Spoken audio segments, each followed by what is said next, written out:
Konnichiwa. Konbawa. Gelora. Wih. Oke, halo semuanya. Gue Alika. Di sini sudah bersama kami ada Fikri di sini. Ada Zea. Nah, oke. Di sini pada siang hari ini kita mau ngebahas tentang produk budaya populer terutama dari Jepang. Wih, Iya. seru banget tuh Kakak Alika. Iya, betul. Ini di sini udah ada dua teman kita yang Japan expert banget. Keduanya penikmat banget dari dari produk budaya populer Jepang. Jadi Emang di apa sini- sih budayanya? Apa yang bakal dibahas gitu dari Jepangnya apa gitu? Oh, pasti banyak banget yang akan dibahas ya teman-teman, yang pasti mengenai produk budaya populer Jepang. Kayak kalau teman-teman pasti tahu anime, yang lagi naik daun tuh anime, terus manga, komik-komik Jepang itu. Terus juga kalau teman-teman suka datang ke pameran-pameran yang ada berbau Jepang-Jepangan, ada cosplayer. Cosplayer. Iya, dan J-pop macam musik-musik Iya. ya. Iya, kemarin tuh Yoasobi habis Yoasobi tampil di di Jakarta kan Beach. tuh di Iya. Head in the Clouds. Tuh. Terus ada AKB48 Wih. bikin cabang di mana-mana Iya. kan ya. Di Indonesia Versi ada yang JKT mana? versi JKT48 JKT ya. ada Di sini kan? ada JKT48. Iya. Jadi apa nih? Kenapa kok aku dipanggil di sini nih kali kan nih buat ngomongin anime? Nah, oke. Karena di sini kenapa kita sudah mengundang saudara Fikri? Yang ahli banget nih, lebih ahli dari saya. Iya, yang sangat ahli mengenai budaya populer Jepang. Karena emang Fikri ini selama kuliah itu kelihatan banget bahwa Fikri sangat menekuni Wibu dong, wibu. kebudayaan Jepang. Eh. Ya, wibuta, the fellow Wibu. Iya, wibuta. Otaku apa wibu nih? gelar gua di kampus tuh bukan esos tapi eswibu. Wih. Wibu dari HI Paramadina ya. Jadi emang, dan yang menariknya adalah Fikri bisa menggabungkan hobinya dalam Merealisasikan hobi gitu ya. bidang budaya populer Jepang selaras dengan jurusan yang dia tekuni, yaitu hubungan internasional.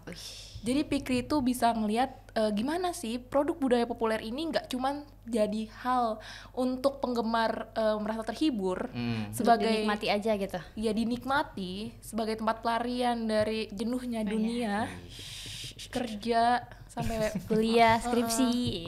skripsi nggak kelar gitu. Aduh, jangan kayak gitu. Itu tapi di sini Fikri bisa ngelihat sisi lainnya. Gimana Sisi lain. produk Dunia budaya lain. populer Jepang ini ternyata juga mengangkat isu-isu sosial yang sangat penting untuk Dibahas. gitu. Jadi itu menarik untuk Jadi kita kacamatanya bahas juga. Fikri ini udah positif banget lah ya. Ya, positif sekali. Buat ditunjukin nih loh, kayak gini loh, pop culture tuh nggak mesti yang jelek-jelek aja yang bisa lo kenal gitu. Iya. Betul. Ya gitu. Jadi gimana nih? Pertama-tama mau bahas dari anime nih, kan aku di sini tuh kita bahas anime nih, aku diajaknya nih. Emang ke anime yang lagi trending tuh apa sih? Yang Nah. lagi yang lu tahu deh. Nah, berhubung gue nggak ngikutin Oh, anime, gue nggak baca manga, gue cuman makan sushi sama takoyaki.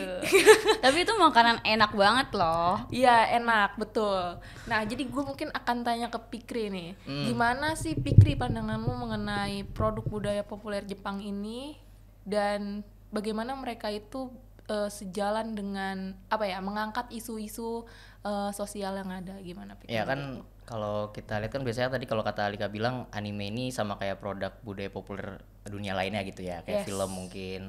Tapi anime itu kan adalah animasi yang punya ciri khas dari Jepang. Jadi kalau misalnya ada orang yang bilang anime itu sama kayak animasi, ya Beda. nggak salah sih, tapi ada yang membuat itu otentik dari Jepang gitu kan. Misalnya kayak desain karakternya, storytellingnya gitu. Tapi kalau kita ngelihat anime secara umum, mungkin itu cuma sebatas hiburan kayak tadi gitu. betul. Tapi kalau misalkan kita mau lebih more appreciate gitu ya ke animenya, ketika kita menyaksikan anime apa, misalkan kayak misalnya kita nonton anime Naruto gitu kan. Premisnya kan sederhana tuh. Iya. Cuman kayak ninja yang bodoh ingin meraih mimpi sebagai Hokage, sebagai pemimpin desa gitu kan. Ingin diakui. Iya, ingin sama banyak diakui temen. gitu. Tapi kan perjalanan dia untuk bisa mencapai semudah itu. tahtanya sebagai Hokage kan sulit gitu kan. Nah, di sana ada proses-proses yang mengikut sertakan si Naruto untuk bisa menggapai itu. Nah, kayak misalkan kalau dia mau jadi Hokage berarti kan ada sistem politik di sana gitu Yes. kan. Nah, kita itu bisa ngomongin politik di Naruto, kayak misalkan bagaimana sih dari Hokage pertama Hashirama Senju pemerintahannya seperti apa, terus Dia menghasilkan apa, dia menciptakan apa. Hokage gitu. kedua seperti apa, Hokage ketiga seperti apa gitu kan. Kita bisa ngambil sisi-sisi menarik politik yang ada di anime kayak di Naruto. Itu sederhananya adalah kita ngomongin kepemimpinan dari Hokage mereka itu seperti apa sih gitu kan. Gini tapi sebelumnya nih maaf ya, Hokage ngomong-ngomong soal Hokage tuh, Hokage favorit lu tuh siapa sih? Hokage favorit gue sih ini ya, Hatake Kakashi ya. Oh, karena si jenius ninja, iya, kopi ninja. Karena tuh kalau kita ngomongin secara lebih mendalam nih, Hatake Kakashi itu yang paling beda dibanding Hokage-Hokage lainnya. Kenapa gitu. tuh? Kalau misalnya kita lihat Hokage-Hokage lain tuh biasanya kan menjabatnya tuh lebih dari 10 tahun ya. Yeah. Nah, karena Hatake Kakashi ini Hokage yang paling menjalankan demokrasi di karakter Naruto, di serial Naruto gitu. Udah gitu dia dadakan juga loh. Iya, karena dia cuma menjabat 10 tahun doang loh. Itu sama dengan 2 periode kan kalau kita ngomongin demokrasi yang paling ideal gitu kan, kepemimpinan di dalam negara gitu kan, yang paling ideal kan 2 periode gitu. Jadi biar ada regenerasi kepemimpinan politik di sana. Udah waktu turun. Iya, kalau Hokage lain biasanya ada 30 tahun kayak Zen Sarutobi gitu kan. Sarutobi sampai tua udah lengser naik lagi. Naik lagi tuh betul. Gitu. Banyak juga kasus-kasus kejahatan-kejahatan politik gitu kan, kayak klan Uchiha misalkan kalau teman-teman nonton Naruto itu di zamannya Sarutobi itu klan Uchiha itu dipinggirkan, tidak diberikan kayak semacam kekuasaan politik lah. Karena sebagai klan besar gitu kan. Sampai mau ngekudeta kan. Iya, sampai mau ngekudeta. Akhirnya dibasmi habis tuh sama klannya sendiri. Nah, betul gitu. Padahal kan otoriter gitu berarti. Oke. Demi untuk mempertahankan kekuasaan dia supaya klan Uchiha ini nggak bisa sampai ke mengambil singgasana di Konoha gitu loh. Itu udah dalam banget kan, baru omong sebentar tapi udah sangat dalam. Menjaga kedamaian sih niatnya, perdamaian. Cuman karena terlalu lama perdamaian ini, jadi banyak juga yang pengen ngelonjak, ini udah lama nih nggak perang gitu. Selaras dengan narasi ini. Power tend to corrupt. Iya, absolute power corrupt absolutely. Ya, Lord Acton. Mantap. Itu udah jalan banget tuh. Iya, itu Hatake Kakashi itu menjalankan kata-kata Lord Acton. Power tends to corrupt, makanya dia sebelum kekuasaannya tuh absolut gitu kan, dia turun dulu, ganti ke Naruto yang lebih muda, regenerasi politik lebih ada. Makanya di era Naruto tuh kekuasaannya tuh lebih egaliter, lebih progresif, lebih terkonsep. Karena ada sirkulasi kepemimpinan di sana gitu. Menarik banget.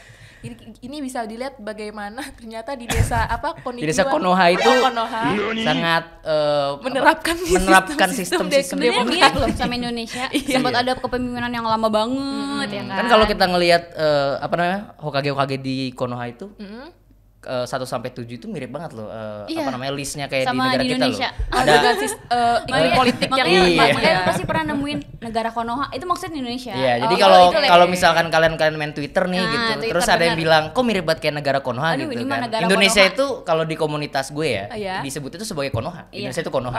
Sampai terakhir tuh ternyata ditemukan di Kalimantan tebingnya mirip kayak tebing Hokage, tau nggak lo?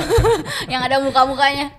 Itu yakin nggak terinspirasi dari Indonesia? Nggak tahu. Ya kebetulan atau mungkin Masashi Kishimoto sebagai mangakanya pernah riset ke sini kan kita nggak tahu gitu kan.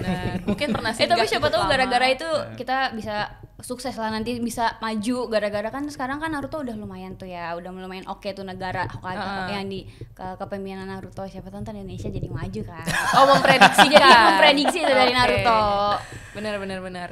Nah, selain dari situ tuh kan tadi Fikri juga ngelihat selarasan isu-isu sosial yang terjadi dalam produk budaya populer Jepang. Contohnya anime tadi, gimana Naruto menerapkan sistem-sistem demokrasi, iklim politik dan lain-lain.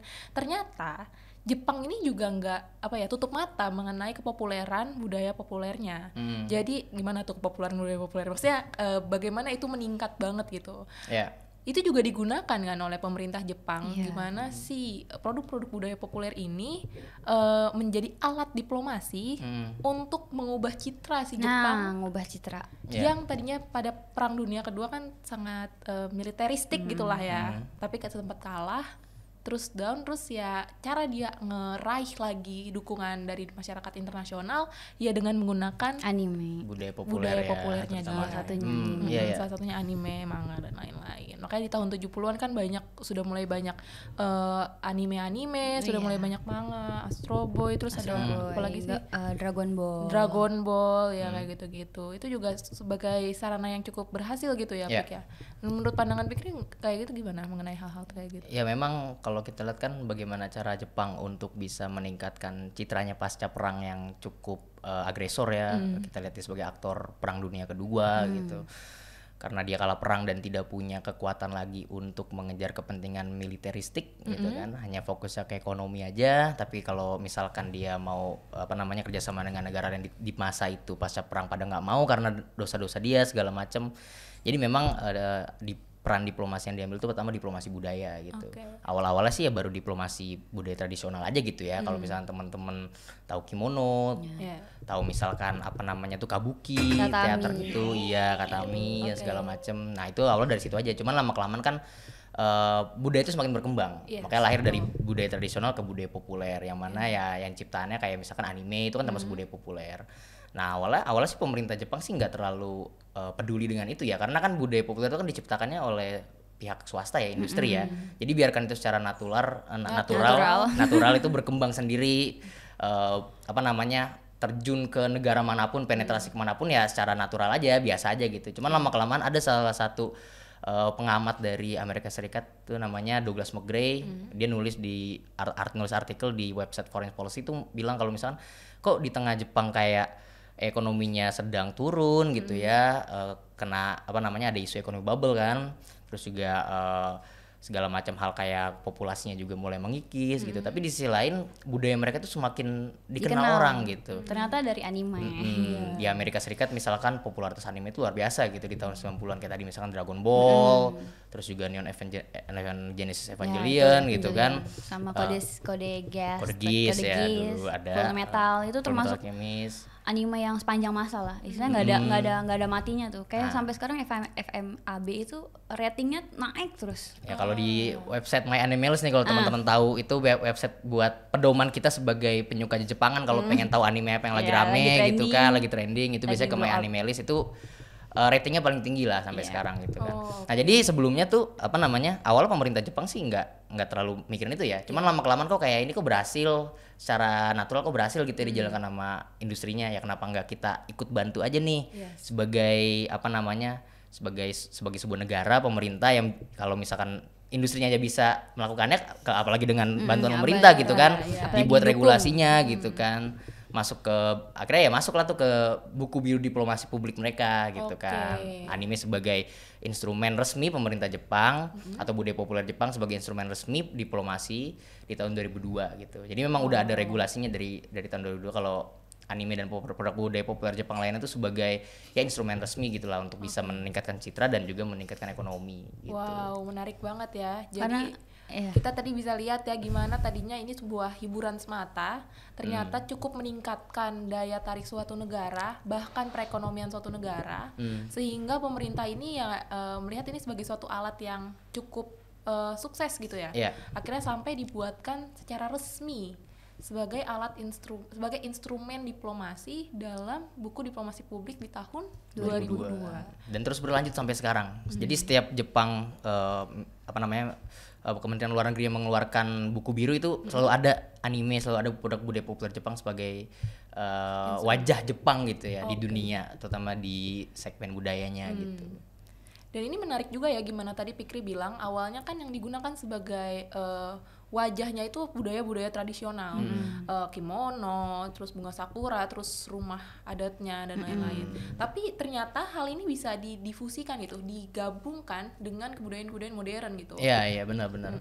Karena bukan berarti budaya populer mengeliminasi budaya tradisional ya, tapi kalau kita lihat di film-film atau di anime gitu ya, itu pasti ada sih. Ada coexistence, kayak misalkan cerita-cerita di anime itu juga mengambil hal tradisional Jepang gitu. Jadi mereka tuh memang sangat peka sekali dengan budaya mereka gitu kan. Makanya kalau kita lihat anime itu juga mencitrakan realitas kehidupan masyarakat Jepang sendiri gitu kan, apa yang mereka lakukan, way of life-nya apa gitu. Banyak anime kayak misalkan Your Name itu Kimi no Nawa itu ngomongin terkait kebudayaan Jepang secara mendalam gitu. Ada aspek Shinto-nya juga di sana gitu kan. Hal-hal orang-orang di desa tuh ternyata masih sangat peka sekali dengan masalah keagamaan gitu kan, ketimbang di kota gitu misalkan.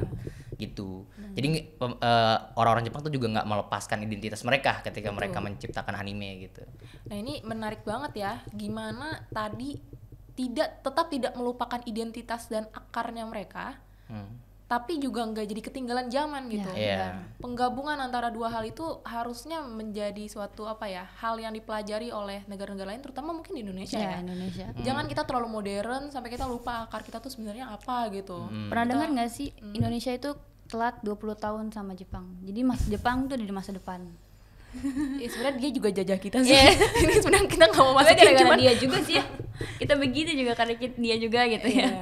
Cuman karena anime ini juga banyak orang tuh yang aduh gue pengen banget ke Jepang. Negara impian gue pasti Jepang. Karena gue juga salah satu negara yang pengen gue tuju banget tuh Jepang. Nah, itu ada istilah akademisnya tuh. Apa tuh? Orang-orang yang nonton anime pada awalnya terus dia melahirkan perasaan ingin buat ke Jepang. Namanya tuh kalau di Jepang itu Seichin Junrei. Seichin Junrei. Iya, artinya otaku tourism. Jadi pariwisata yang berlandaskan anime. Berlandaskan anime gitu. Oke. Jadi kalau misalkan kalian nonton anime gitu ya, terus kayak ngeliat nih tempat bagus banget nih. Kan kadang-kadang tuh kebanyakan anime tuh enggak artnya tuh enggak semuanya original ya. Ada yang nge-copy background wilayah Jepangnya sendiri gitu kan. Jadi misalnya ada suatu desa yang bagus banget nih, tempat-tempat ikonik kayak tangga di Kimi no Na wa itu kan ikonik juga tuh ya kan. Nah, kalau misalkan kalian mau datang ke Jepang, pariwisatanya berlandaskan itu namanya otaku tourism. Jadi kalian tuh terinspirasi buat pergi ke Jepang ya karena kalian nonton anime gitu kan. Iya, benar-benar. Itu kan juga menggambarkan ya sebenarnya gimana sih kondisi di Jepang gitu. Entah benernya memang sebaik apa yang digambarkan atau yang digambarkan itu begitu baik sampai pemerintah itu jadi mengikuti gitu. Oh, ini udah menarik wisatawan yang sini ternyata nggak sama kan, malu-maluin juga gitu. Cuman gara-gara anime juga Jepang tuh bangun loh kayak tempat, tahu nggak ya, Naruto yang isinya kota isinya Naruto semua. Karya wisata ya, kayak taman-taman gitu. Yang kemarin juga baru buat, kalau tahu Studio Ghibli juga baru buka taman kan, Ghibli Park ya juga. Itu Ghibli Park baru buka di tahun ini bulan November, itu sudah sampai bulan Desember tuh udah sold out tiketnya. Jadi kalian kalau mau ngunjungin Ghibli Park tuh baru bisa tahun 2023 gitu. Itu demand-nya besar banget memang. Tapi emang dreamy banget sih ya. Ghibli tuh kayak the soup of my soul gitu loh. Jadi kayak hangat gitu kalau nonton Studio Ghibli. Orang tuh expect hal-hal kayak gitu nggak sih kalau nonton Studio Ghibli? Benar-benar. Dia selalu ada pesan moralnya setiap. Ya apa memang anime dari Studio Ghibli yang ditonton sama kalian berdua? Emang Studio Ghibli itu bukan nama animenya? Bukan, itu studionya. Studionya banyak, ada Pierrot, ada Mappa. Apa ada Spirited Away nonton? Spirited Away, Kiki Delivery. Itu Spirited Away bagus tuh, moralnya dapat. Spirited Away moralnya dapat kan, maksudnya jadi jangan manja, jangan jadi anak manja gitu. Itu harus juga mandiri. kalau ngomongin lebih dalam lagi tuh ngomongin sebenarnya bisa kita bilang terkait eksploitasi pekerja loh. Nah iya. Ya, kan, itu kan karakter anak kecilnya kan itu kan dipaksa untuk bekerja karena supaya bisa nyelamatin orang tuanya dikutuk jadi babi sama pemimpin wilayah itu kan. Dikutuk jadi babi? Iya. Oh my God. Karena orang tuanya ini kan melanggar kayak aturan di wilayah itu. Itu sebenarnya dia masukin dunia lain sih. Iya, jadi mereka keluarga tuh masuk dunia lain terus rakus banget. Jadi gambarannya jadi babi gitu. Karena kan kita tahu lah babi itu rakus apa aja dimakan. Nah, untuk menyelamatkan orang tuanya, si Chihiro ini anaknya harus bekerja sama si Yubaba, si penyihirnya gitu. Nah, tapi di situ dikasih lihat tuh cara bagaimana si Chihiro ini bekerja di sana di tempat pemandian air panas. Itu kan dia juga banyak pekerja lainnya juga kan yang kerja sama Yubaba. Itu kita lihat bagaimana jam kerjanya yang gak jelas, tidur istirahatnya yang kurang gitu kan, ngadepin monster yang kayaknya di luar job desk di luar job desk banget. Jadi hal-hal yang sifatnya kritis itu juga kita bisa dapatkan gitu kan di sana. Menarik banget kan. Gue itu nonton nih, gue baru inget nih di YouTube. Jadi Studio Ghibli yang ngebahas tentang Perang Dunia. Oh, Grave of the Fireflies. Iya, Grave of the Fireflies itu iya juga. Itu sedih banget. Yang nuklir itu bukan sih? Jujur gue nggak nonton banget ya. Tapi sedih gak? Gue nggak. Tapi yang lu tonton tuh sedih gak? Enggak sih, biasa. Oh ya udah, berarti bukan. Pokoknya jadi soalnya Grave itu sedih loh. Iya, Studio Ghibli itu juga fokus isunya tuh pasifis ya. Mereka tuh memang mempertontonkan bagaimana perang itu tidak baik bagi kemanusiaan gitu kan. Perang itu adalah hal yang tidak perlu dilakukan gitu kan, karena banyak pengorbanan, banyak konsekuensi dari perang. Makanya di anime-animenya tuh mereka kebanyakan mempromosikan pasifisme anti perang gitu. Kayak misalkan tadi Grave of the Fireflies, terus juga ada namanya The Wind Rises. Gitu. Jadi memang setiap studio tuh punya ciri khasnya masing-masing, setiap kreator punya ciri khasnya masing-masing gitu kan. Kadang-kadang kan kita kalau ngomongin karya fiksi biasanya jauh dari hal-hal yang sifatnya politis gitu ya, atau jauh dari hal yang sifatnya ideologis. Padahal mah enggak. Mungkin kalau secara eksplisit emang nggak dijelasin gitu kan sama kreatornya. Tapi kan kreator ketika membuat sebuah cerita, dia punya landasan filosofisnya dia dari diri dia sendiri kan, apa yang dia punya, apa yang mau diangkat isunya gitu. Jadi dari situ secara natural tuh udah masuk aja ke dalamnya gitu, secara walaupun nggak secara eksplisit. Pembuatan itu kan juga nggak mungkin terlepas dari isu-isu yang mengelilingi si maker ini ya, si pembuat ini. Bener. Gimana saat itu mungkin pembuat si film yang gue tonton tadi yang tentang Perang Dunia, mungkin dia kakeknya atau orang tuanya atau bahkan dia yang mengalami masa itu, makanya terbit seperti itu. Cuman menurut gue agak ironi sih. Yang gue tonton itu ini mungkin bisa nggak sih dimasukin tayangannya biar penonton agak ada bayangan. Jadi itu filmnya itu kayaknya awal-awal rumahnya mau dibom, jadi pada pergi ke pengungsian. Ibunya udah pergi ke pengungsian, tapi kakaknya ini kayaknya cowok ya, kayak cowok sama adiknya cewek. Adiknya waduh gue nggak tahu deh gendernya apa. Tapi rambutnya segini bukan? Aduh lupa lah. Iya, adanya balita gitu loh, masih bayi gitu. Kayak Grave of the Fireflies kayaknya itu. Terus kayak mereka belum sempat menyusul ibunya ke pengungsian, rumahnya keburu dibom sama sekutu kan. Dor gitu. Ternyata bapaknya tuh juga lagi pergi ke tempat peperangan ya, kalau nggak salah di film itu. Terus kayak sedih banget itu dia dibom. Terus rumahnya tiba-tiba jadi kelabu, yang tadinya tuh grafisnya tuh sangat enak dilihat, hangat, terus tiba-tiba banyak api, banyak ledakan. Iya, emang kerasa banget. Terus kayak pas gue nonton tuh kayak ironis banget ya, dia menggambarkan seakan-akan sebagai korban, padahal benar dia melakukan itu.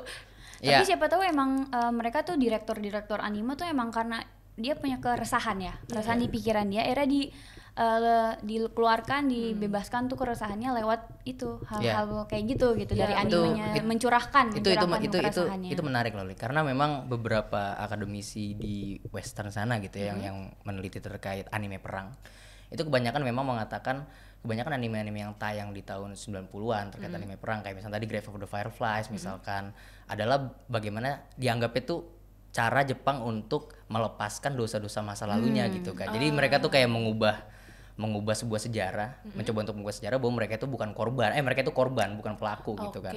Tapi dibantah lagi sama penelitian selanjutnya, ada lagi yang bilang kalau sebenarnya itu adalah bagian memori kolektif mereka sebagai kreator yang merasakan bagaimana situasi peperangan di Jepang sana juga merugikan mereka juga sebagai masyarakat yang nggak tahu apa-apa gitu kan. Jadi sebenarnya itu ya cuman bukan untuk mengubah sejarah, tapi tadi kayak misalkan Studio Ghibli ini kan punya tujuan untuk menyebarkan hal-hal yang sifatnya pasifis gitu kan, bahwa perang itu tidak baik, perang itu merugikan kemanusiaan. Nah sebenarnya intensinya tuh ke arah sana gitu, bukan untuk mengubah sejarah, tapi memang pada dasarnya mereka itu hanya bagian dari memori kolektif mereka yang ingin disampaikan, bahwa mereka sebenarnya juga menderita loh karena perang gitu kan. Jadi makanya daripada kita ada perang, mending tidak ada perang gitu sih sebenarnya. Mungkin juga bisa dilihat pada di tahun itu pemerintah udah mulai ikut campur tangan dalam produksi pembuatan anime-anime itu gitu. Ya, karena dulu anime ini kalau teman-teman mungkin for your information aja ya, di tahun anime ini kan udah sangat panjang sejarahnya ya. Itu sudah ada dari tahun 1930-an gitu. Tapi menariknya adalah pada awalnya anime ini dibuat sebagai sarana propaganda memang. Jadi propaganda perang gitu ya. Dulu ada judul namanya Momotaro Umi no Shinpei. Itu anime tentang terkait angkatan laut Jepang ya, terkait bagaimana untuk meningkatkan semangat angkatan laut, semangat masyarakat terkait bagaimana kita harus memenangkan perang gitu kan. Jadi memang pada awal anime ini memang dibuat untuk sebagai sarana propaganda gitu, supaya orang-orang tuh bisa lebih semangat, bisa lebih bisa lebih menerima keputusan Jepang untuk menginvasi negara-negara manapun gitu kan. Gitu. Jadi emang bisa dilihat kalau si produk animenya ini mungkin semata-mata bukan cuma sebagai propaganda politik atau misalkan tujuan pemerintah untuk membersihkan nama baik atau melencengkan sejarah dan lain-lain, tapi emang mungkin terbit dari keresahan gitu.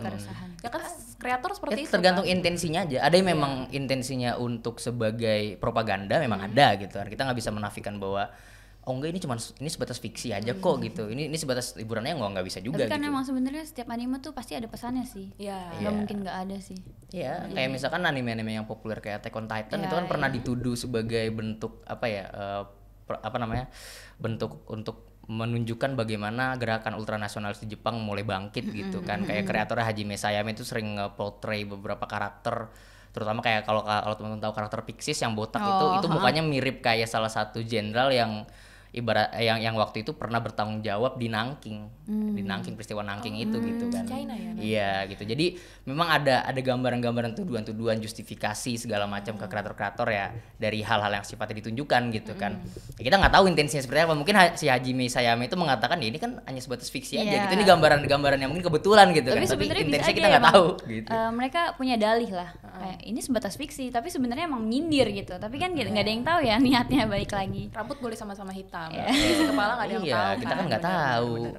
Kreator ini mau ngomongin apa gitu kan. Nah, cara kita untuk supaya mengetahui intensi itu setidaknya lapisan luarnya aja adalah dengan menikmatinya secara kritis. Nah, ngomong-ngomong tentang menikmati budaya populer Jepang secara kritis, sebenarnya menurut Fikri sendiri kan berarti untuk membahas itu kita nggak bisa dong cuman meraih lapisan masyarakat yang akademisinya aja gitu, karena mentang-mentang bahas atau misalkan penyuka animenya aja gitu, kita nggak bisa dong mengotak-kotakan seperti itu.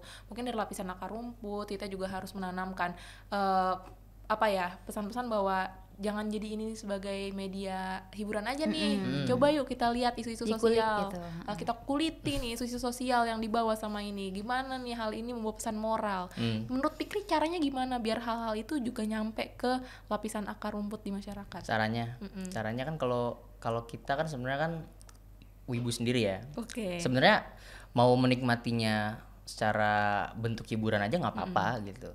Karena memang kalau misalkan kita ngomongin orang-orang di penggemar pop culture Jepang ini, skena penggemar anime gitu misalkan, kalau mereka biasanya menikmati anime itu untuk apa sih gitu ya, untuk pertama-tama pasti hiburan gitu. Dan kalau memang pengen bentuknya hiburan aja nggak ada masalah gitu.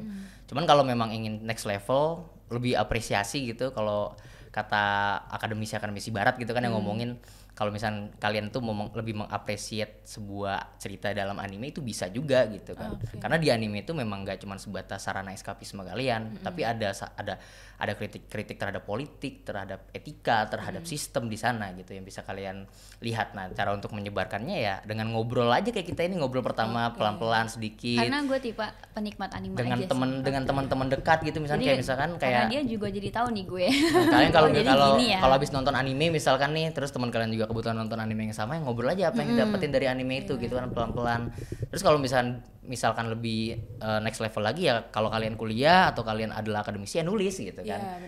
Nulis di jurnal misalkan, atau nulis di sebuah media terkait ulasan anime gitu kan. Itu juga banyak kok kesempatannya gitu. Jadi ya dimulai dengan hal yang sederhana aja, ngobrol ya, sering ngobrol gitu. Sepakat. Dan ini sebenarnya nggak cuman harus dalam ranah anime ya, budaya populer bentuk apapun gitu. Misalkan kalian suka budaya populer dari negara lain, misalkan Korea, K-pop, atau misalkan budaya populer Tiongkok gitu kan. Kan Superman itu kan punya kata-kata yang paling memorable tuh. Apa tuh? With great power comes great responsibility gitu kan. Itu aja bisa dianalisis Gua aja dengan cara yang unik gitu kan. Gue kayaknya baca di buku ilmu politiknya Miriam Budiarjo deh, kata gue. Ternyata enggak. Itu memori gue yang salah ternyata. Ya jadi hal seperti itu bisa diaplikasikan, diterapkan di sarana fiksi manapun gitu. Kan. Cerita-cerita novel juga bisa kan, banyak kita ngomongin novel-novel secara kritis juga banyak. Sekarang ini mungkin anime yang memang jarang gitu kan. Nah, sekarang kalau di komunitas gue sendiri ya emang lagi sering ngomonginnya ya anime sih. Gitu. Jadi fokusnya emang sekarang itu kita bagaimana cara membangkitkan gairah diskusi anime gitu di kalangan masyarakat. Gitu-gitu aja gitu, nggak cuman buat penikmat mata doang. Iya, jadi kalau misalkan ada beberapa teman gue yang kuliah filsafat tuh, mereka ketika menulis anime dari sudut pandang filsafat, beneran dari sudut filsafat dikait-kaitkan gitu kan. Ada yang ngomongin dari politik juga, bahkan ada yang ngomongin secara kayak ngaitin dengan teori-teori para tokoh kayak dari Michael Foucault, ada juga yang ngaitin teorinya, ada yang dari Jean-Paul Sartre, eksistensialisme gitu kan. Kayak Eren Yeager tuh kan salah satu karakter di Attack on Titan yang menunjukkan eksistensialis gitu kan. Nah, itu dikaitkan juga banyak juga kayak. Jadi hal-hal seperti itu sebenarnya udah terjadi gitu, udah terjadi antara kita, cuman memang belum dapat ruang yang lebih aja sih ngomongin anime. Karena anime kan dianggapnya kayak tontonan anak kecil ya, kartun anak kecil. Padahal anime tuh lebih kompleks loh. Kompleks banget. Aduh, wibu deh lo nontonnya gini gitu kan. Orang-orang pada bilang anime aneh kan Pan. Iya. Belum Freak liat. deh lo, Freak, iya, nontonnya gitu. bau bawang. Mungkin belum ketemu kita aja nih ya Belum bertiga. Alhamdulillah nggak bau sih guys di sini. Iya, nah itu menarik tuh tadi yang Pikri bilang. Jadi buat teman-teman yang suka banget nih kayak Zea, ini kan tadi bilang gue sih menikmati doang gitu kan. Gue sih nikmatin aja anime nonton. Gue tim nangis aja deh kalau sedih, tim seneng kalau harus kalau lucu, syukur, ya kayak gitu-gitu aja. Tapi ada orang-orang juga yang merasa ini perlu dikulik lebih dalam secara kritis kayak Pikri dan teman-teman di komunitasnya yang namanya PN Media. Waduh. Jadi buat teman-teman yang nonton dan ternyata ngerasa, gue klik banget nih, gue suka banget loh sama gabung aja nih ke anime. komunitasnya. Gue pengen next level nih. Kayak nonton gue juga animenya di sini gitu. gabung deh. Gabung aja kali ya. Kan kayak ngerasa kayak gue yang diomongin dari tadi tuh sama yang gue tonton nih. Gue nonton Eren Yeager tuh yang gue pikirin Iya tuh nih gue iya, mencari gua- kebebasan gua- dari Eren gitu kan gitu. Akhirnya gue punya temen nih buat Ngobrolin biasanya kan ini, gitu. ada ya sama-sama suka anime tapi nggak kayak dia gitu. Ya Iya. mungkin ngobrolinnya nggak sejauh itu gitu kan. kayak kita ngomongnya sebatas kayak Eren Yeager keren, Iya, oke, Eren Yeager keren keren. gitu doang. Ya kalau misalkan teman-teman nonton anime yang paling strong sekarang tuh kan One Piece kan, One Piece, yang paling keren. Itu juga salah satu anime yang sangat-sangat Dia luar banyak biasa politiknya gitu. sih kalau Masterpiece banget gitu kalau kan. dilihat dari sisi politik emang politik Iya, banget dia. ngomongin bajak laut, Bajak laut. melawan pemerintah Pemerintah. dunia gitu kan. Di sana ada namanya pemerintah dunia, aliansi dari 127 negara yang menjadi satu untuk ngerule the world gitu. Dan yang melawan mereka tuh adalah para bajak Para laut. bajak laut. Bukan orang-orang anarko tuh, anarkis gitu kan. Yang mau melawan ya kan. Nah, Musuhnya nggak cuman mereka juga padahal. Iya. Jadi sesama bajak laut pun juga bertarung. Bertarung. Iya. Jadi Ya, itu dunia itu padahal sangat tujuannya kompleks. tujuan bajak laut sama, tujuan pemerintah ini juga banyak musuhnya lah. Di dalam Iya. pemerintahan ini banyak musuhnya juga gitu. Iya, jadi bajak laut mencari keadilan, pemerintah tapi punya indikator keadilan punya, sendiri nih. Nggak masuk kan tuh antara keadilan bajak laut dan keadilan pemerintah dunia, ya mereka clash di sana gitu. Oke, Gitu. oke. Wah menarik banget ya ternyata. Bahkan cuman dari yang tadinya kita ngelihat hiburan, ini ada kapal bajak laut lempar-lemparin bom ke laut. Misalkan kayak Orang apa? bisa jadi karet gitu si aja. bajak lah. laut Bisa pengen jadi dapetin karet. harta karun ya kan, premis paling utama dari bajak laut kan ingin dapat harta karun kan. Pengen dapet harta karun. Nah tapi kalau kita lihat cerita One Piece nggak cuma ingin mendapat harta karun aja gitu. Kemana-mana pelecehan ada. Kayak misalkan nih Kayak gitu salah ada. satu ceritanya nih si Luffy, ya kan karakter utamanya Luffy kan, dia punya Yang pakai kru, kutang merah. Iya, iya topi jerami kan. Nah dia punya kru, Yang bisa jadi karet tuh. itu punya dia. kru namanya bajak laut topi Zoro. jerami gitu. Oh, kan. topi. Nah perjalanan mereka setiap mengunjungi pulau itu nggak cuma sekedar perjalanan biasa gitu, Oke. tapi di sana tuh dia ada pembebasan. Jadi di suatu pulau nih misalkan di Alabasta ya, arc pertama itu jadi ada salah satu anggota bajak laut namanya krokodil gitu ya, itu dia bekerja sama pemerintah Oke. untuk bisa menganeksasi pulau itu gitu kan, wilayah itu. Nah konsekuensinya adalah raja yang sebenarnya berkuasa dipinggirin kan. Iya. Nah, Kudeta ya. masyarakatnya tuh dipinggirkan juga. Jadi mendapatkan kayak semacam sumber daya mereka diambil semua ke satu tempat yang dimana krokodil tuh punya gitu Oke, kan. oke. Nah, jadi mereka semua tuh kayak merasa terlantar, tertindas segala macam. Luffy datang ke sana, dipukul tuh krokodil gitu. Iya. Dibantai krokodil lagi gitu kan. Nah, jadi apa yang dan ketika krokodil tuh kalah, masyarakatnya kembali hidup gitu. Iya, benar. Jadi yang awalnya Luffy datang tujuannya cuma pengen bajak laut, tapi pengen jadi pengen dapat harta karun gitu kan. Tapi ketika untuk mencapai harta karun itu dia harus melewati pulau-pulau. Nah, setiap pulaunya itu punya Cerita karakter-karakter yang emang bermasalah Iya. gitu kan. Yang masalah-masalahin akhirnya jadi Gitu. perang dulu. Iya, jadi Luffy datang untuk membebaskan masyarakat yang tertindas sama karakter-karakter yang sifatnya emang fasih, sifatnya bengis gitu. Itu kenapa bisa 1000 episode? Karena satu arc bisa puluhan. Pulaunya ada berapa ya yang dilewatin? Ini tujuannya pulau mana ya? Jadi banyak pulau yang Jadi dilewatkan. kalau lu gitu. mau nonton One Piece, udah lu nonton arc-nya aja udah. Udah kalau lu mau nonton arc itu aja ya udah gitu. Itu bisa ratusan oke. sendiri soalnya. Ya ampun menarik banget ya, yang cuman pengen lihat gituan terus tiba-tiba jadi belajar gimana melawan kepemimpinan yang korup dan tidak adil. Betul, gitu. Jadi itu nggak cuman kita bisa lihat di berita aja gitu, lu tiap hari buka berita misalkan CNN atau BBC kayak melihat kejadian di Suriah, melihat kejadian Iya. di Palestina.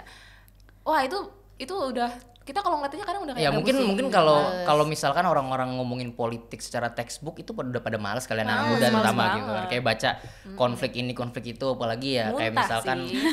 kayak capek gitu ya. Jadi makanya sekarang tuh banyak kita kait-kaitan Sama hal yang fun gitu. metode analisisnya Iya. melalui hal yang menyenangkan yang dekat dengan kita kayak anime gitu kan. Nah, Betul. kita bisa ngelihat setidaknya hal-hal yang bagus positif buat kita tuh apa gitu. Iya, Walaupun ya anime nggak semuanya positif, nggak semua negatif, tapi kan kita bisa ibaratnya ngefilter apa yang bisa kita ambil gitu kan gitu. Gitu sih. Nah buat yang pengen bahas anime atau produk budaya Jepang lain secara positif, Gabung bisa ke komunitasnya Fikri. Follow aja di Instagram @pnmediaid. Oke, gitu. nanti diedit ya bang. Taruh di bawah sini. Ya pokoknya langsung gabung aja ke komunitasnya. Itu Fikri komunitas udah PNMedi. berapa tahun? Sudah ya kalau baru aktifnya baru setahun sih. Udah banyak tuh pengikutnya. Ya di Instagram kita udah 16,7. Oh. 16.000 lah. Wow. followersnya di sana. Kegiatan rutin di komunitasnya apa, Pik? Nulis aja. Oh, Nulis, nulis. diskusi, biasanya kita ngadain diskusi terkait anime yang dihubungkan dengan topik kayak misalkan kemarin tuh kita ngomongin topik anime dan kebebasan. Jadi kita ada serial namanya ngaji anime sih, ngobrol dan Oke. mengkaji anime gitu setiap bulannya. Jadi anime apa yang kita omongin, kita kaitin dengan satu tema menarik gitu. Tapi itu hanya khusus untuk anime atau produk Jepang doang? Ya kalau itu untuk khusus anime aja sih. Karena Oke. dia basisnya wibu. Mungkin belum ada, kalau misalnya ada yang bawa pop culture lain. Itu kayaknya bisa udah banyak juga sih sebenarnya Iya, di punya- komunitas lain kayak Nah, misalkan udah ada, mungkin yang udah ada. ngomongin apa namanya Marvel ya. Marvel udah ada Marvel. semua. Komunitas sinema udah banyak juga kan ngomongin terkait film dengan isu-isu sosial. Nah, yang belum ada kan anime. Jadi kita ngambilnya di anime dulu gitu. Iya, benar. Kebetulan udah jago banget nih animenya udah di luar kepala. Karena emang gue lihat ini tadi yang seperti di awal gue bilang ya, si Fikri ini dari awal kelihatan banget ibunya. Kelihatan Bisa aja gimana nih tuh. buka bajunya, kemejanya udah niat banget. Bukan karena dia suka bawa backpack hitam ya. Bawa bebek Asus gitu ya. Pakai kacamata, Pakai kacamata. Pakai kacamata, duduk dia pakai jalannya, hoodie gitu. pakai headphone, gak mau lihat sekeliling. Bukan karena itu, maksudnya kita tahu lah dari Fikri cara dia tuh deketin orang itu dari ngobrol hal-hal kayak gitu. Lu suka nggak atau apa gitu. Kebetulan waktu itu gue nggak suka ya, jadi kayak ini orang freak banget. Gitu. Kalau misalnya suka anime, ketemu orang suka anime tuh nyambung banget loh. Iya, Pasti bener. langsung nyambung. Nah itu dia dari situ, tapi ternyata itu bisa ngebawa apa ya, dibawa dalam studinya dia gitu. Jadi dalam pembelajaran itu kan kalau di hubungan internasional ya, di jurusan kita berdua kebetulan nih sama ada yang mengenai membahas tentang diplomasi budaya. Kita juga ngebahas tentang Asia Timur, kawasan Asia Timur. Dimana itu Jepang ada di Asia Timur itu gitu kan. Itu Fikri bisa ngebahas nih gimana tadi awal si anime ini digunakan sebagai alat diplomasi, sebagai keuntungan ekonomi negara, dan bagaimana melihat isu-isu sosialnya. Tapi kalau masalah skripsi bagusan skripsinya Alika lah, lebih keren. Out of topic. bahkan di skripsinya Fikri juga ngebahas tentang itu, dan itu suatu hal yang menarik gitu. Ada tingkatnya Fikri itu selalu ngerasa kayak wah gila ya, gimana bisa gitu, hobi nih, cuma hobi gitu tiba-tiba dibahas sebagai salah satu alat belajar gitu, Belajar. Ya bahkan kan, kesuksesan gitu. Fikri karena asik. ngerjain skripsi kan males ya. Betul. Nah kalau topik yang nggak kita suka ya lebih males lagi, bisa nggak selesai. Nah. Jadi ketidaksukaan kita terhadap mengerjakan skripsi jadi netral gitu kalau misalnya kita yang bahas adalah isu yang kita suka gitu kan. Nah ini salah satu poin yang bisa ditangkap dari pembicaraan ini adalah saat ngerjain skripsi jangan bahas isu yang terlalu berat, kitanya nggak suka, kitanya stres. Iya. Yang penting apa yang ternyata ada di sekitar kita, semuanya itu Yang bisa pengen keresahan Iya kita, itu keresahan isu-isu ditulis. penting sebenarnya kan. Betul. Kan kalau ngomongin perang mulu capek gitu. ya betul, sepakat. Kayak ngomongin isu-isu yang udah sering dibahas orang gitu kan capek ya. Bahas hal-hal yang sifatnya personal aja tapi harus dirasionalkan. Personal tapi diakademisikan gitu. Iya. Betul. Jangan personal aja terus nulisnya salah-salah juga gitu. Harus ada bahan bacaan juga kalau pengen ngangkat isu-isu yang kayak Ada kan teori ngomongin mendukung. anime gitu ya. Iya. Atau kalau kalian mungkin suka K-pop ya bisa juga sekarang banyak juga tuh orang-orang banyak ngebahas diplomasi budaya Korea Iya. Selatan ya kan dari K-popnya. Ada yang ngebahas BTS kan. BTS, Pengaruhnya kan luar biasa juga gitu. Benar. Jadi dari hal-hal yang sifatnya kita senengin dulu aja gitu, baru kita kembangkan jadi suatu hal yang akademis gitu ya, hal yang Oke. sifatnya ilmiah gitu. Kalau misalnya teman-teman mau next Benar. level ke sana. Betul, sepakat. Jadi jangan, mungkin bener nih tadi kita belajar tentang demokrasi atau politik tuh kalau misalkan kita lihat berita, aduh perang lagi kan enak ya. Maksudnya itu kejadian beneran gitu di negara kita, maksudnya di dunia kita kayak, aduh perang nih, aduh dikit lagi Indonesia kena bom mana ya gitu kan. Kita ketakutan, kita selalu merasa khawatir kalau ngeliat berita, ujung-ujungnya stres. BBM mahal, gaji nggak naik-naik gitu kan. Tapi ternyata Inflasi. tetap bisa mempelajari hal-hal itu, tapi dibawa fun melalui budaya-budaya kontemporer gitu. Bener. Iya, karena kalau penanya Zea tuh sekarang nonton anime apa paling yang lagi ditonton? Yang lagi nonton ya terakhir Anya. Spy X Family. Iya. Oh, Spy X Oh, Family. itu kan ngomongin perang dingin Iya, juga perang kan dingin. antara Jerman Timur dan Jerman Barat gitu kan. Itu jadi bukan cuma anak berambut pink Bukan yang anak lari-lari. berambut pink lari-lari, tapi di sana ada misi terkait bagaimana cara menjaga menghentikan Cold perdamaian War dan gitu kan. menjaga perdamaian. Iya, Menarik. bapaknya kan agen kan, Agen. agen yang menyamar dari Itu gitu-gitu ibunya pembunuh berantai loh. Iya, jadi memang dari hal yang kita anggap sederhana sebenarnya latar belakangnya sangat kompleks. Itu sebenarnya berat banget.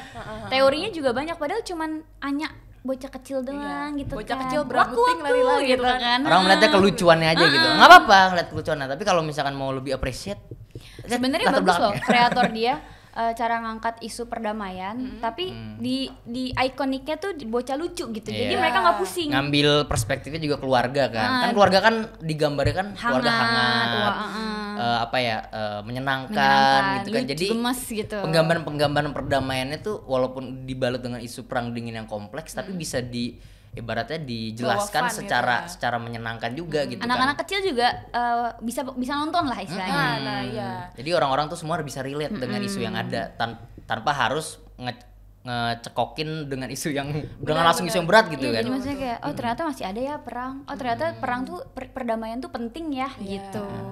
Nah itu berarti juga salah satu media pembelajaran ya Betul, untuk betul, anak-anak betul. yang nggak cuma anak-anak, mungkin orang-orang dewasa yang ngerasa kurang tertarik, nggak suka ngomongin politik gitu, tapi bener-bener. nontonnya Spy Family gitu kan, kita nggak bisa tutup mata lah gitu, semua hal itu kan politik gitu di dunia ini. Kayak gini gue nggak suka deh politik. Lu tapi nonton Spy Kids, iya ya itu kan ada politik banget tuh Iya. gitu. Ya tergantung orang aja mau ngambil perspektifnya apa gitu kan. Betul. Kalau mau ngambil perspektif hiburan nggak apa-apa, emang anime itu secara natural naluriahnya adalah Itu sebagai hiburan gitu hiburan kan. banget. Heeh. Apalagi Anya ya. Kalau ngeluarin Anya mah kita senang aja kan. Wah, Iya, anak-anak zaman sekarang kan maksudnya ikut cosplay pakai rambut Iya, pink, kecil, masih kecil udah seneng jadi Anya lari-larian ya, masya Allah. Terus emaknya ternyata kayak ngajarin itulah nah perang dingin itu kan kayak wah gila nih pembelajaran perang dingin dari masa dini nih gitu. Kalau Alika ini kan nggak nonton anime Nggak. kan. Jadi nanyanya ke Zia dulu apa. Abis ini harus Alika harus nonton anime ya. Gini aja, Iya, abis gini ini aja ya. gue nanya aja deh kalau Blue Lock sama Chainsaw Man tuh ada gak yang bisa diambil dari sisi politiknya? Blue Lock itu sekarang tuh kalau di komunitas kita tuh lagi ngomongin terkait Blue Lock itu kan kayak semacam ada kayak pelatihan camp pelatihan gitu kan, semua striker yang Dari seluruh Jepang, dari seluruh kan? Jepang yang berbakat itu dikumpulin di satu tempat camp pelatihan untuk dijadikan striker nomor 1 kan. Itu ada narasi sebenarnya kayak ini kok mirip kayak Jepang dulu menarasikan bagaimana cara dia untuk memperkuat militernya sebelum mereka menginvasi negara lain gitu kan. Jadi ada narasi-narasi ultranasionalisme juga di sana gitu terkait Blue Lock yang mengumpulkan banyak orang di camp pelatihan yang sama dengan ideologi yang sama dengan kurikulum pendidikan yang sudah di-set up oleh pemerintahnya sendiri gitu kan. Itu kan bau-bau arah pengen meningkatkan nasionalisme juga sih, gitu kan. Nah, ada isu-isu walaupun dari bola gitu kan. dari Itu bola bisa kita doang. kulik juga gitu. Kalau Chainsaw Man ya ngomongin kemiskinan kan. Iya sih, Karakter Denji itu kan di Denji Chainsaw yang- Man kan berangkat dari sampai kemiskinan ngejual sampai semua organ ngejual dia loh. organ dia gitu kan demi bisa bertahan hidup gitu. Wow. Gitu. Jadi ya hal-hal yang sifatnya kayak kesenjangan juga diceritakan di Chainsaw Man gitu terkait Maksudnya bagaimana. masih ada orang miskin di Jepang tuh, masih ada orang miskin gitu loh. Kan Ada. kita ngeliatnya Jepang tuh udah maju banget ya.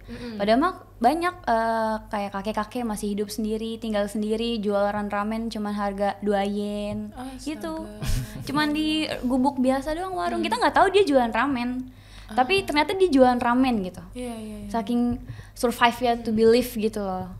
Itu Iya, benar. masih ada kayak gitu sebenarnya. Hal kayak gitu diliput nih kalau misalkan kita ngelihatnya dalam acara reportase berita-berita itu kayak aduh males banget gak sih ngeliatnya kayak aduh kasihan gue pasti ngeliat gini. Tapi di sana walaupun tua tuh kelihatan masih sehat. Iya melihat, walaupun udah bungkuk masih bisa ngangkat mangkok 2 ramen gitu 2. Masih bisa dorong gerobak.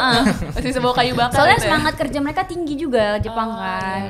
Tapi itu yang ngelit masalah juga sih di Jepang sih. Sekarang kan di Lost Jepang tuh generation. punya masih ada kena masalah lost generation kan. Oke. Usia produktifnya semakin berkurang, banyak yang tua generasi semakin tua. banyak gitu kan. Jadi ya ekonomi mereka turun karena itu juga kurang populasi gitu. Oke.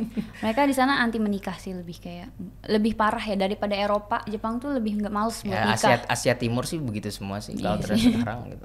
Wah, itu tuh menarik juga tuh, Lu kalau kenapa ke Asia Jepang doang? lu ngeliat orang Jepang tuh kayak robot gitu. Jadi mereka punya jadwal yang terschedule. Misalnya di jam 5 dia harus di kafe ini. Lu bakal nemuin dia di situ jam 5. Jadi kalau lu mau nemuin misalnya dia dah hidup di Jepang gitu. setiap jam 5 dia di coffee shop apa gitu. Lu kalau mau nemuin Fikri, lu nggak bisa hubungin dia, lu ke situ aja. Pasti ada dia. Nah makanya tuh kadang-kadang apa yang digambarkan sama anime itu nggak sesuai dengan keadaan Jepang yang ada gitu kan. Kan kayak anime sering banget tuh ngambil tema-tema terkait persahabatan, terkait perjuangan tapi gitu-gitu bersama anime gitu tuh kan. ngeliatin loh kayak pulang sekolah telat gitu. Itu sebenarnya di Jepang kayak gitu kan, dia sekolahnya padat. Ya. Lebih padat dari Indonesia ya. Tapi kan ya memang mungkin hal-hal itu disesuaikan dengan unsur entertain. Iya, juga benar. Gak bisa plok ketiplok dengan apa yang itu kan, maksudnya kayak kalau sama dengan kehidupan sehari-hari. Ya bosen. Ya, Orang bosen ya, masa Dokumenter kah ini ngasih gitu. nunjukin anime orang bekerja kerja lembur bagai kuda gitu kan, orang males gitu. Yang lain anime pengen eskapisme hiburan Tahu ngapain Jujutsu gitu. kan, Jujutsu si Nanami itu kan dia gambarannya pekerja yang giat banget sampai dia tuh punya waktu tersendiri, udah punya schedule sendiri. Iya, Jam gitu, gue lembur nih gitu. Ya, kalau di Chainsaw Man kan ada karakter namanya Aki Hayakawa kan. Itu kan tipikal salaryman di Jepang banget. Emang fokusnya tuh buat kerja aja gitu kan. fokusnya Tujuan kerja dia doang. aja gitu. Sampai matanya hitam. Jadi kayak gitu kan. Biasanya bekerja keras. Cuman satu hal yang paling gue suka di Jepang, mereka tuh benci banget sampah. Ya, Gua kemarin bingung ya di banget. Piala Dunia pada Keren banget bercinta-cinta, sih Mbak. dia. Mereka, kau kan yang beritanya dia ninggalin stadion aja bersih tuh. Tempat inapnya, duduknya dia. tempat duduknya lah, tempat tunggunya, ruang tunggunya bersih.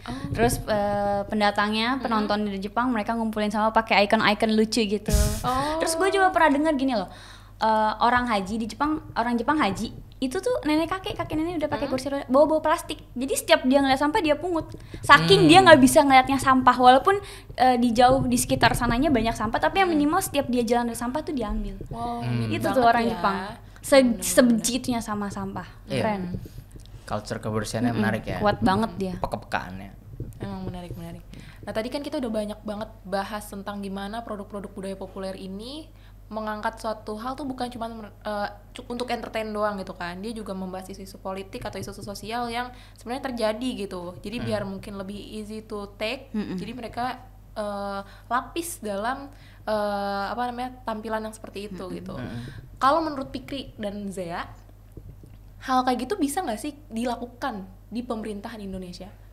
Bisa. Sekarang kan banyak pemerintah instansi pemerintah yang mengkampanyekan program mereka lewat karakter-karakter anime kan. Anya itu kemarin Anya termasuk ada di spanduk loh. Iya, dan itu selalu kalau di TikTok masuk FYP trending terus karena memang demand penggemar pop culture Jepang tuh sekarang banyak. Dan itu bukan sesuatu hal yang aneh ketika instansi pemerintah atau misalkan partai gitu ya atau apapun yang berhubungan dengan politik mau mengkampanyekan sesuatu melalui produk budaya populer itu bukan suatu hal yang aneh, tapi itu adalah hal yang malah membuat senang masyarakat anak-anak muda terutama gitu. Kocak banget sih bawa dia itu gitu. bukan hal yang cringe gitu ya, tapi itu menjadi suatu hal yang orang kaget loh, kok bisa ternyata karakter anime bisa masuk ke ini ke pemerintahan. Siapa di, sih itu yang anak kosan yang kabur dari rumah?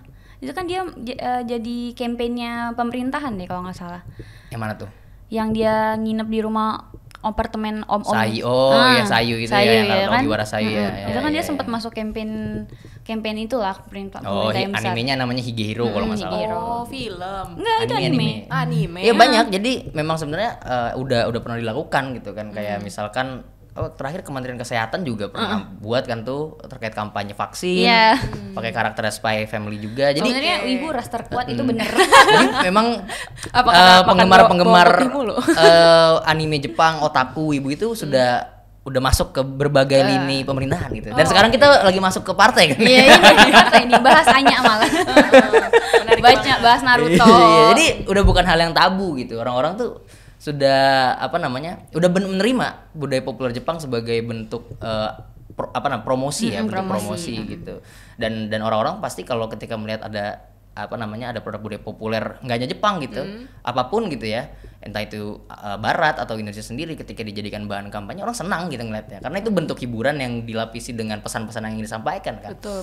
Dan orang nggak akan menganggap itu aneh, malah orang bakal tertahan dengan untuk nonton, tertarik sampai habis ketimbang promosi-promosi biasa gitu kayak yang ngomong doang. Iya, ini kan ada animasinya jalan. Iya, bosen kok lu halu gitu banget kan. Walaupun ngatain halu tapi tetap ketawa gitu. Yang penting kan tetap nangkep pesannya. Yang penting kan promosinya kan sampai. Orang pada dengerin apa yang pengen disampaikan, nggak usah fokus ke ini orang gayanya kayaknya aneh banget nih sama karakter disandingkan, ya nggak masalah. Iya, benar.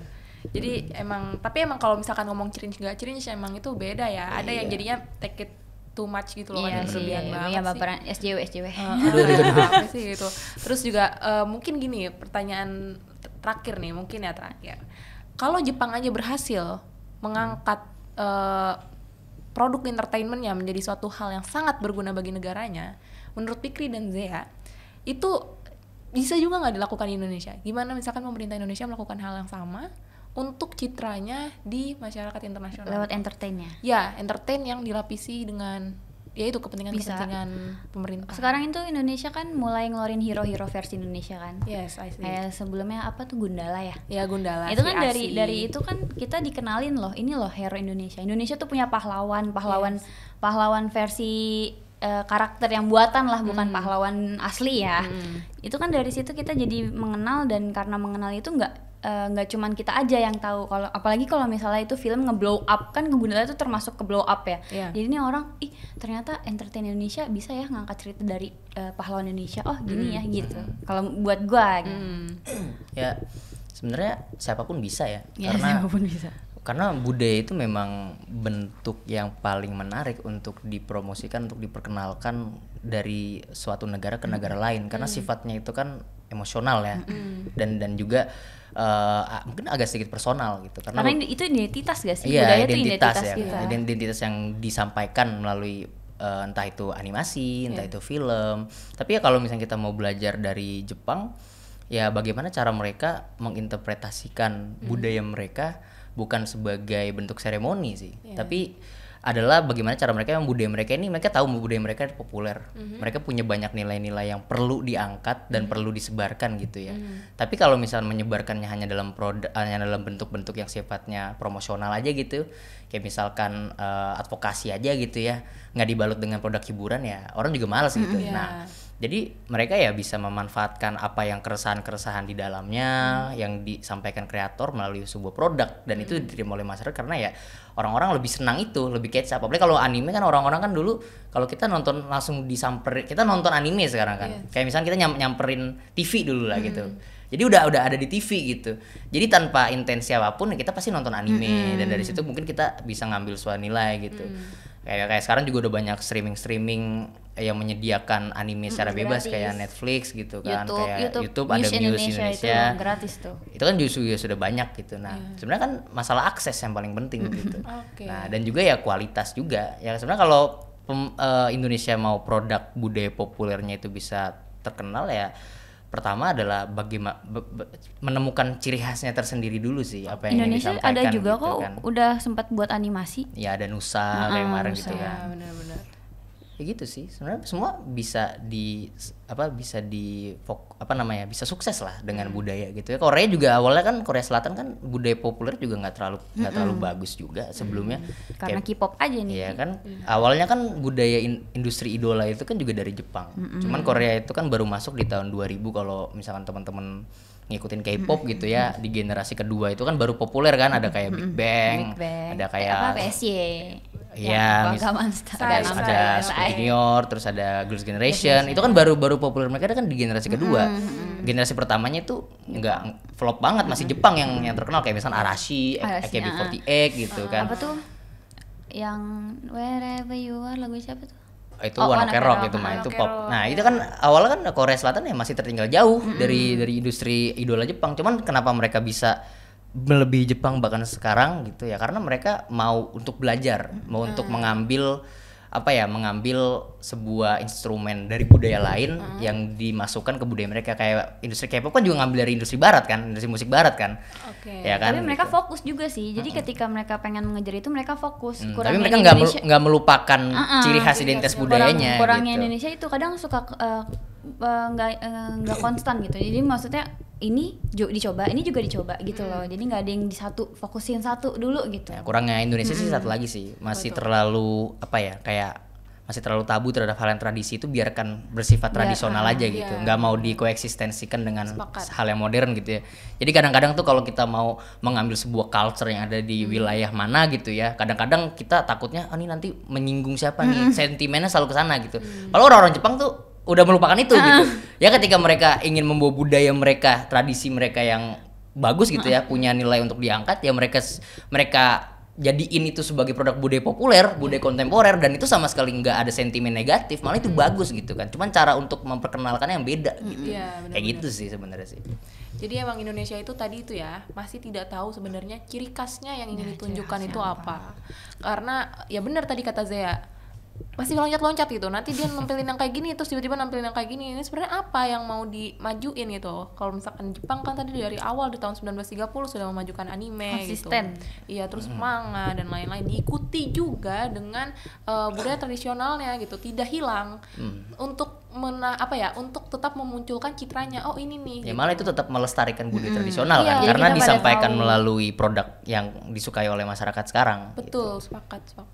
Nah itu mungkin harus lebih dikonsistenkan, jangan terlalu ngikutin arus itu. Apa yang lagi mainstream, apa yang lagi populer, apa yang lagi hit itu. Ya bener sih, ngikutin arus, jadi karbitan. Mungkin itu bagus ya kalau untuk tujuannya menggait sebanyak-banyak ya, Iya. cuman ya itu tidak akan konsisten. Iya. Yang bagus itu kan konsistensi gitu. Dan tadi itu benar juga kata Pikri, kayak di Indonesia we have a lot of traditional things gitu. Dan kadang yang kita takutin adalah we step a line gitu. Kayak kita crossing the lines dan takutnya jadi cultural inappropriation gitu. Iya benar. Ini kan gak pantes, harusnya pakaian kayak gini, pakaian adat nih loh. Ini cewek harus pakainya SJW, berhijab, SJW. nggak boleh. Iya, kekhawatiran itu terlalu menahan. Padahal sebenarnya kalau bisa didifusikan dan digabungkan, Jepang dan Korea aja berhasil kok. Sebenarnya Iya nggak? Indonesia tuh terlalu mikirin orang aja sih, orang-orang. Mikirin pendapat orang, overthinking ya. Overthinking doang, kagak Iya. ada kerjanya, ntar Iya, nggak bisa sukses Gak nanti. maju. Betul, menarik. Nah, terakhir nih Terakhir lagi. dari Zea. Oh iya, terakhir lagi. Mungkin dari Zea dan Pikri ada yang mau disampaikan sebagai penutup. Kalau ini sih nonton anime ambil positifnya. Jadi nggak usah ada perdebatan gitu, karena setiap ada anime yang lagi ke blow up itu pasti aja ada komentar negatifnya. Kenapa sih harus dinegatifin? Padahal kan lo tinggal nikmatin aja. Iya. Kenapa sih harus dinegatifin? Kan lo nggak ngapa-ngapain, lo tinggal nonton aja, lo pakai segala komen. Ini kok kreatornya kayak gini sih? Kok gambarnya nggak niat sih? Kok ceritanya kayak gini sih? Kok ceritanya monoton sih gitu? Udah santai aja. Kalau sih tiba-tiba kita dihentikan gimana? Jepang udah nggak mau ngasih pasar ke Indonesia lagi gimana? Kehilangan gimana kita? Pusing juga tuh. Oke. Kalau Pikri?